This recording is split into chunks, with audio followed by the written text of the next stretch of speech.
Assalamualaikum warahmatullahi wabarakatuh. Nama saya Agung Ramadan. Di sini kami dari kelompok 3 ingin menjelaskan mengenai critical journal review yang telah kami buat. Di sini kami mengambil dari jurnal Akad Salam dalam transaksi jual dan beli. Untuk materi yang pertama mengenai pengertian dari akad salam dan dasar hukum dari akad salam yang akan saya jelaskan. Yang pertama mengenai pengertiannya. Akad salam merupakan akad jual beli barang di mana spesifikasi mengenai harga dan jenis barangnya itu dijelaskan di awal transaksi, kemudian pembayarannya juga dilakukan di awal transaksi. Nah, menurut mazhab Syafi'i dan Hanabi sendiri, salam adalah akad atas barang pesanan dengan spesifikasi tertentu yang ditangguhkan penyerahannya pada waktu tertentu. Begitu juga dengan mazhab Maliki yang menyatakan bahwasannya akad salam merupakan transaksi yang mana pembayarannya dilakukan di awal transaksi, kemudian penyerahannya tidak dilakukan pada transaksi tersebut, melainkan setelah beberapa jangka waktu dari transaksi tersebut dilakukan. Kemudian mengenai dasar hukumnya. Di sini di dalam Al-Qur'an dijelaskan di dalam surah Al-Baqarah ayat 282, ya ayyuhallazina amanu idza tadayantum bidainin ila ajalin musamma faktubu, yang artinya hai orang-orang yang beriman, apabila kamu bermuamalah secara tunai maka lakukanlah pencatatan atas transaksi tersebut. Kemudian di dalam hadis juga dikatakan, Ibnu Abbas menyatakan bahwa ketika Rasul datang ke Madinah, penduduk Madinah melakukan jual beli salam pada buah-buahan untuk jangka 1 tahun atau 2 tahun. Kemudian Rasul bersabda, siapa yang melakukan salam hendaknya melakukannya dengan takaran yang jelas dan timbangannya yang jelas pula sampai batas waktu tertentu. Kemudian yang ketiga, berdasarkan ijma ulama bahwasanya boleh jual beli salam, dikutip dari pernyataan Ibnu Munzir yang mengatakan bahwa semua ahli ilmu telah sepakat bahwa jual beli salam diperbolehkan karena terdapat kebutuhan dan keperluan untuk memudahkan urusan manusia. Rukun dan syarat salam. Rukun salam yang pertama adalah muslam atau pembeli, yaitu orang yang membutuhkan barang. Yang kedua adalah muslam ilahi, yaitu pemasok barang atau penjual barang. Yang ketiga adalah uang atau modal. Ada pula yang menyebut harga atau saman. Yang keempat adalah muslam fi'ih, yaitu barang yang diperjualbelikan. Sedangkan selanjutnya yang kelima adalah zigat, yaitu ijab dan qabul. Selanjutnya syarat-syarat akad salam. Yang pertama adalah uangnya dibayar di tempat akad atau diberikan di tempat akad. Berarti uangnya diberikan terlebih dahulu atau pembayaran dilakukan terlebih dahulu sebelum barangnya itu datang. Yang kedua, barang menjadi hutang bagi si penjual. Yang ketiga, barangnya diberikan sesuai waktu yang telah disepakati atau dijanjikan. Berarti pada waktu yang telah dijanjikan barang itu sudah harus ada atau datang. Yang keempat, barang itu harus jelas barangnya, baik itu timbangannya, bentuknya, ukurannya. Semua itu harus disebutkan dengan jelas sehingga tidak ada keraguan bagi si pembeli merasa puas akan harga dan barang tersebut. Yang kelima, disebutkan tempat penerimanya agar jual beli akad salam jelas. Selanjutnya adalah etika dalam jual beli salam. Masing-masing penjual dan pembeli hendaklah jujur dan ikhlas sehingga tidak ada yang dirugikan dari kedua belah pihak. Yang kedua adalah penjual hendaklah berusaha memenuhi syarat-syarat yang telah disepakati di awal. Yang ketiga, pembeli jangan coba-coba untuk mencari kekurangan dan menolak barang-barang yang telah dijanjikan dengan membuat berbagai alasan palsu. Sekiranya barang yang dibawa itu terkurang sedikit. Baiklah, nama saya Aprilia Jara. Jadi di sini saya akan melanjutkan materi kami yang ketujuh. Perbedaan antara jual beli salam dengan jual beli biasa.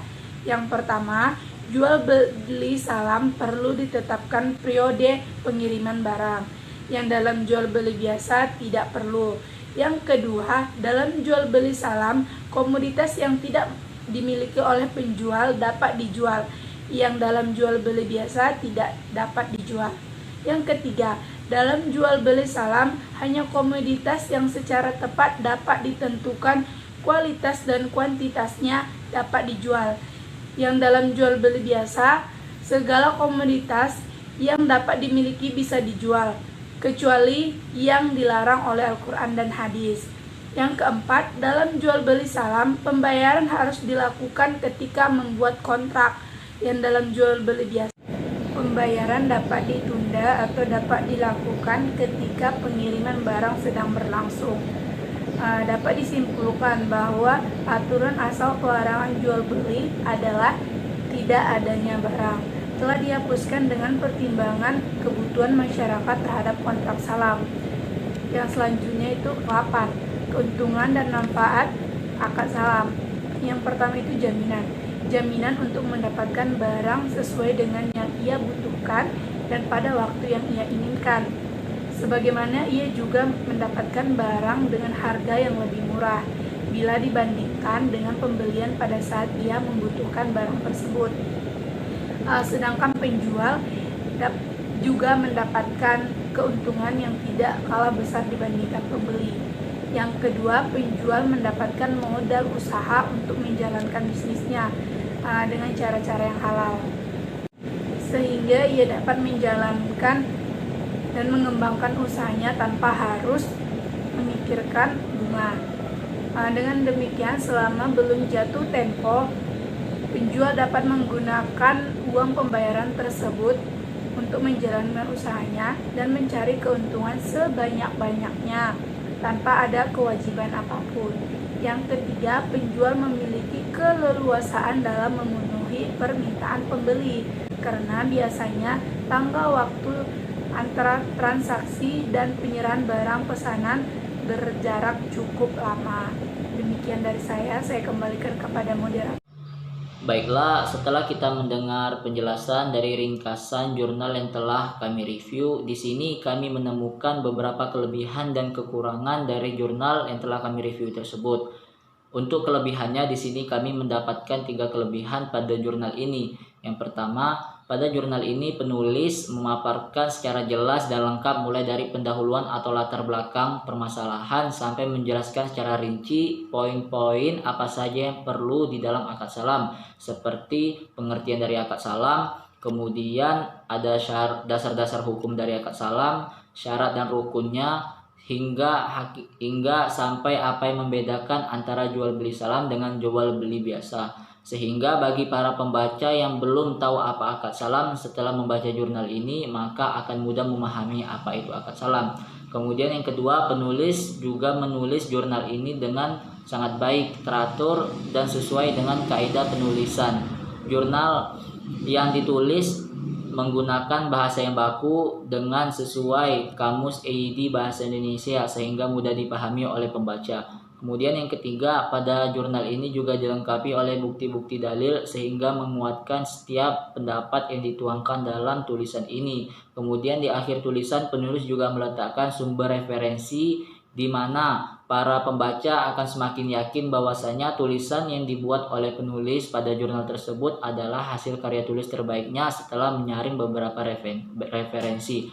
Kemudian selain kelebihan tersebut, kami juga menemukan satu kekurangan pada jurnal ini, yang mana pada jurnal tersebut tidak disertai contoh dari aktivitas kegiatan dalam kehidupan kita sehari-hari, sehingga bagi mereka yang jenuh atau bosan dalam membaca jurnal tersebut akan merasa semakin sulit menemukan apa maksud dari akad salam ini karena tidak dipaparkannya contoh dalam kegiatan kehidupan kita sehari-hari. Mungkin ini saja penjelasan dari kelompok kami. Walakhir, assalamualaikum warahmatullahi wabarakatuh.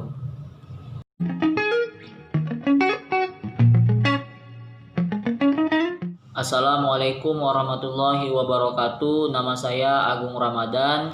Di sini kami dari kelompok 3 ingin menjelaskan mengenai critical journal review yang telah kami buat. Di sini kami mengambil dari jurnal akad salam dalam transaksi jual dan beli. Untuk materi yang pertama mengenai pengertian dari akad salam dan dasar hukum dari akad salam yang akan saya jelaskan. Yang pertama mengenai pengertiannya. Akad salam merupakan akad jual beli barang di mana spesifikasi mengenai harga dan jenis barangnya itu dijelaskan di awal transaksi, kemudian pembayarannya juga dilakukan di awal transaksi. Nah, menurut mazhab Syafi'i dan Hanabi sendiri, salam adalah akad atas barang pesanan dengan spesifikasi tertentu yang ditangguhkan penyerahannya pada waktu tertentu. Begitu juga dengan mazhab Maliki yang menyatakan bahwasannya akad salam merupakan transaksi yang mana pembayarannya dilakukan di awal transaksi, kemudian penyerahannya tidak dilakukan pada transaksi tersebut, melainkan setelah beberapa jangka waktu dari transaksi tersebut dilakukan. Kemudian mengenai dasar hukumnya. Di sini di dalam Al-Qur'an dijelaskan di dalam surah Al-Baqarah ayat 282, ya ayyuhallazina amanu iza tadayantum bidainin ila ajalin musamma faktubu, yang artinya hai orang-orang yang beriman, apabila kamu bermuamalah secara tunai maka lakukanlah pencatatan atas transaksi tersebut. Kemudian di dalam hadis juga dikatakan, Ibnu Abbas menyatakan bahwa ketika Rasul datang ke Madinah, penduduk Madinah melakukan jual beli salam pada buah-buahan untuk jangka 1 tahun atau 2 tahun. Kemudian Rasul bersabda, siapa yang melakukan salam hendaknya melakukannya dengan takaran yang jelas dan timbangannya yang jelas pula sampai batas waktu tertentu. Kemudian yang ketiga, berdasarkan ijma ulama bahwasanya boleh jual beli salam, dikutip dari pernyataan Ibnu Munzir yang mengatakan bahwa semua ahli ilmu telah sepakat bahwa jual beli salam diperbolehkan karena terdapat kebutuhan dan keperluan untuk memudahkan urusan manusia. Rukun dan syarat salam. Rukun salam yang pertama adalah muslim atau pembeli, yaitu orang yang membutuhkan barang. Yang kedua adalah muslim ilahi, yaitu pemasok barang atau penjual barang. Yang ketiga adalah uang atau modal. Ada pula yang menyebut harga atau saman. Yang keempat adalah muslim fi'ih, yaitu barang yang diperjualbelikan. Sedangkan selanjutnya yang kelima adalah zigat, yaitu ijab dan qabul. Selanjutnya syarat-syarat akad salam. Yang pertama adalah uangnya dibayar di tempat akad atau diberikan di tempat akad. Berarti uangnya diberikan terlebih dahulu atau pembayaran dilakukan terlebih dahulu sebelum barangnya itu datang. Yang kedua, barang menjadi hutang bagi si penjual. Yang ketiga, barangnya diberikan sesuai waktu yang telah disepakati atau dijanjikan. Berarti pada waktu yang telah dijanjikan barang itu sudah harus ada atau datang. Yang keempat, barang itu harus jelas barangnya, baik itu timbangannya, bentuknya, ukurannya. Semua itu harus disebutkan dengan jelas sehingga tidak ada keraguan bagi si pembeli merasa puas akan harga dan barang tersebut. Yang kelima, disebutkan tempat penerimanya agar jual beli akad salam jelas. Selanjutnya adalah etika dalam jual beli salam. Masing-masing penjual dan pembeli hendaklah jujur dan ikhlas sehingga sehingga tidak ada yang dirugikan dari kedua belah pihak. Yang kedua adalah penjual hendaklah berusaha memenuhi syarat-syarat yang telah disepakati di awal. Yang ketiga, pembeli jangan coba-coba untuk mencari kekurangan dan menolak barang-barang yang telah dijanjikan dengan membuat berbagai alasan palsu. Sekiranya barang yang dibawa itu terkurang.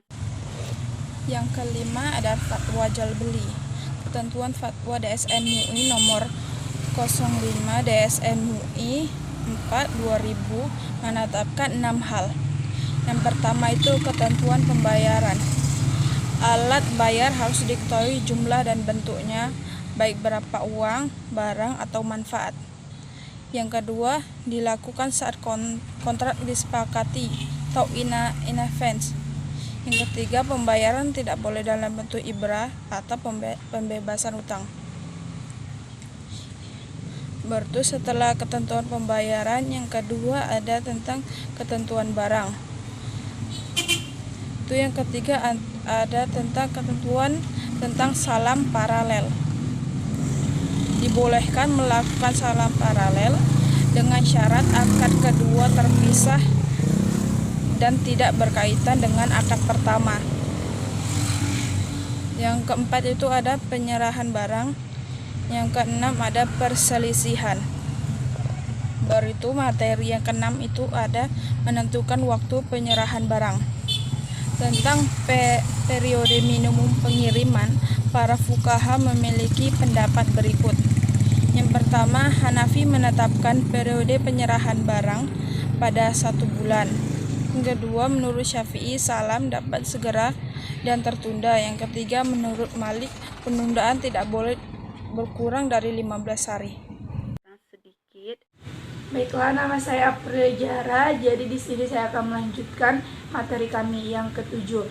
Perbedaan antara jual beli salam dengan jual beli biasa. Yang pertama, jual beli salam perlu ditetapkan periode pengiriman barang. Yang dalam jual beli biasa tidak perlu. Yang kedua, dalam jual beli salam, komoditas yang tidak dimiliki oleh penjual dapat dijual. Yang dalam jual beli biasa tidak dapat dijual. Yang ketiga, dalam jual beli salam hanya komoditas yang secara tepat dapat ditentukan kualitas dan kuantitasnya dapat dijual. Yang dalam jual beli biasa, segala komoditas yang dapat dimiliki bisa dijual, kecuali yang dilarang oleh Al-Quran dan hadis. Yang keempat, dalam jual beli salam, pembayaran harus dilakukan ketika membuat kontrak. Yang dalam jual beli biasa, pembayaran dapat ditunda atau dapat dilakukan ketika pengiriman barang sedang berlangsung. Dapat disimpulkan bahwa aturan asal pelarangan jual beli adalah tidak adanya barang. Telah dihapuskan dengan pertimbangan kebutuhan masyarakat terhadap kontrak salam. Yang selanjutnya itu 8. Keuntungan dan manfaat akad salam. Yang pertama itu jaminan. Jaminan untuk mendapatkan barang sesuai dengan yang ia butuhkan dan pada waktu yang ia inginkan. Sebagaimana ia juga mendapatkan barang dengan harga yang lebih murah bila dibandingkan dengan pembelian pada saat ia membutuhkan barang tersebut. Sedangkan penjual juga mendapatkan keuntungan yang tidak kalah besar dibandingkan pembeli. Yang kedua, penjual mendapatkan modal usaha untuk menjalankan bisnisnya dengan cara-cara yang halal, sehingga ia dapat menjalankan dan mengembangkan usahanya tanpa harus memikirkan bunga. Dengan demikian, selama belum jatuh tempo, penjual dapat menggunakan uang pembayaran tersebut untuk menjalankan usahanya dan mencari keuntungan sebanyak-banyaknya tanpa ada kewajiban apapun. Yang ketiga, penjual memiliki keleluasaan dalam memenuhi permintaan pembeli karena biasanya tanggal waktu antara transaksi dan penyerahan barang pesanan berjarak cukup lama. Demikian dari saya kembalikan kepada moderator. Baiklah, setelah kita mendengar penjelasan dari ringkasan jurnal yang telah kami review, di sini kami menemukan beberapa kelebihan dan kekurangan dari jurnal yang telah kami review tersebut. Untuk kelebihannya, di sini kami mendapatkan 3 kelebihan pada jurnal ini. Yang pertama, pada jurnal ini penulis memaparkan secara jelas dan lengkap mulai dari pendahuluan atau latar belakang permasalahan sampai menjelaskan secara rinci poin-poin apa saja yang perlu di dalam akad salam, seperti pengertian dari akad salam, kemudian ada dasar-dasar hukum dari akad salam, syarat dan rukunnya, hingga sampai apa yang membedakan antara jual beli salam dengan jual beli biasa. Sehingga bagi para pembaca yang belum tahu apa akad salam, setelah membaca jurnal ini maka akan mudah memahami apa itu akad salam. Kemudian yang kedua, penulis juga menulis jurnal ini dengan sangat baik, teratur dan sesuai dengan kaidah penulisan. Jurnal yang ditulis menggunakan bahasa yang baku dengan sesuai kamus EID bahasa Indonesia sehingga mudah dipahami oleh pembaca. Kemudian yang ketiga, pada jurnal ini juga dilengkapi oleh bukti-bukti dalil sehingga menguatkan setiap pendapat yang dituangkan dalam tulisan ini. Kemudian di akhir tulisan penulis juga meletakkan sumber referensi di mana para pembaca akan semakin yakin bahwasanya tulisan yang dibuat oleh penulis pada jurnal tersebut adalah hasil karya tulis terbaiknya setelah menyaring beberapa referensi. Kemudian selain kelebihan tersebut, kami juga menemukan satu kekurangan pada jurnal ini, yang mana pada jurnal tersebut tidak disertai contoh dari aktivitas kegiatan dalam kehidupan kita sehari-hari, sehingga bagi mereka yang jenuh atau bosan dalam membaca jurnal tersebut akan merasa semakin sulit menemukan apa maksud dari akad salam ini karena tidak dipaparkannya contoh dalam kegiatan kehidupan kita sehari-hari. Mungkin ini saja penjelasan dari kelompok kami. Walakhir, assalamualaikum warahmatullahi wabarakatuh. Yang kelima ada fatwa jual beli. Ketentuan fatwa DSN MUI nomor 05 DSN MUI 4/2000 menetapkan 6 hal. Yang pertama itu ketentuan pembayaran. Alat bayar harus diketahui jumlah dan bentuknya, baik berupa uang, barang, atau manfaat. Yang kedua, dilakukan saat kontrak disepakati atau in advance. Yang ketiga, pembayaran tidak boleh dalam bentuk ibrah atau pembebasan utang. Berarti setelah ketentuan pembayaran, yang kedua ada tentang ketentuan barang. Itu yang ketiga ada tentang ketentuan tentang salam paralel. Dibolehkan melakukan salam paralel dengan syarat akad kedua terpisah dan tidak berkaitan dengan akad pertama. Yang keempat itu ada penyerahan barang. Yang keenam ada perselisihan. Baru itu materi yang keenam itu ada menentukan waktu penyerahan barang. Tentang periode minimum pengiriman, para fuqaha memiliki pendapat berikut. Yang pertama, Hanafi menetapkan periode penyerahan barang pada 1 bulan. Yang kedua, menurut Syafi'i, salam dapat segera dan tertunda. Yang ketiga, menurut Malik, penundaan tidak boleh berkurang dari 15 hari.